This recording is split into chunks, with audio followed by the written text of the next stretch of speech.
Hello बच्चों, let's read the question and the question says that A part explain the pH change as the cause of the tooth decay. How can tooth decay caused by pH change be prevented? Second one, explain how pH change in the lake water can endanger the lives of aquatic animal like fish and what can be done to change the danger to the lives of the aquatic animal in the lake. Okay, discuss करते हैं। तो इस question के लिए सबसे पहले की concept क्या हो जाएगा? क्वेश्चन का की कॉन्सेप्ट यहाँ हो जाएगा effect of acid. Effect of acid. Okay, एक एक करके सॉल्व करते हैं। तो सबसे पहले ए पार्ट में बोल रहा है कि पीएच चेंज से हमारे टूथ डिके जो होता है उसके बारे में। तो हमें पता है कि जो दांत बनता है वो किससे बनता है? ये बनता है कैल्शियम फॉस्फेट। कैल्शियम फॉस्फेट, ठीक है। अब अगर कैल्शियम फॉस्फेट से बना हुआ है और अगर जैसे मान लेते हैं कि पीएच चेंज होता है, इसका मतलब हमारे माउथ के अंदर का जो अगर पीएच वैल्यू है वो कितना हो जाए, अगर बिलो बिलो 5.5, ठीक है, इतना वैल्यू से अगर जैसे ही नीचे जाएगा पीएच वैल्यू, ये क्या होगा? ये मोर एसिडिक नेचर में जाने लगेगा।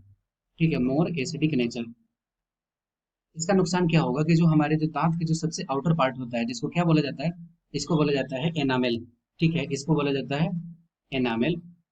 वो क्या होता है? वो डिके होना स्टार्ट हो जाता है क्योंकि एसिड जो है वो किसी चीज को गलना स्टार्ट कर सकता है। ठीक है, इस वजह से पीएच वैल्यू जो है वो 5.5 से नीचे जैसे जाएगा तो वो गलना स्टार्ट हो जाता है। इसको अगर ठीक रखने के लिए क्या कर सकते हैं? इसको कि सुबह शाम दिन में 2 टाइम अगर हम लोग अगर किसी तरह से अगर ब्रश करते हैं, ठीक है, तो इसके कारण से क्या होगा कि जो हमारा जो एसिडिक नेचर, जो माउथ के अंदर का जो एसिडिक नेचर है उसको हम लोग ठीक कर सकते हैं। और ये पीएच वैल्यू अगर कैसे भी करके अगर कहाँ पे पहुंच जाए, अगर 7 पे, तो ये क्या होगा? ये न्यूट्रल सॉल्यूशन की तरफ जाने लगेगा।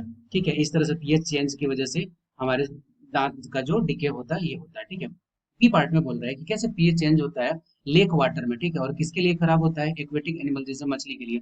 अब अगर मान लेते हैं कि अगर पीएच किसका, वाटर का, अगर प्योर वाटर है, ठीक है, अगर ये प्योर वाटर है जिसको डिस्टिल्ड वाटर भी बोलते हैं, इसके पीएच वैल्यू कितना होता है? कि इसका पीएच वैल्यू होता है 7।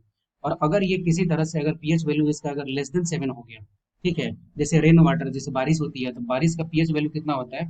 बारिश का पीएच वैल्यू होता है 5.6। इसका मतलब ये क्या हो गया? ये हो गया एसिडिक नेचर का। एसिडिक नेचर का। ठीक है, इसके वजह से क्या होता है कि जो मछली होती है, ये मछली ये सब जो है वो उसको कंज्यूम करती है और कंज्यूम करने से क्या होता है? उनकी लाइफ जो है वो खराब हो जाती है। ठीक है, अब इसको इससे बचाने के लिए क्या करते हैं? इसमें क्या करते हैं कि कैल्शियम कार्बोनेट को, कैल्शियम CaCO3, इसको ऐड कर देते हैं किसके साथ? H2O के साथ हम लोग ऐड कर देते हैं। ठीक है, इससे क्या होता है कि ये न्यूट्रलाइज कर देता है, न्यूट्रलाइज कर देता है एसिडिटी को। न्यूट्रलाइज एसिडिटी, मतलब एसिडिक नेचर को क्या करता है? न्यूट्रलाइज कर देता है। I hope you will be understood it well. Best of luck. Thank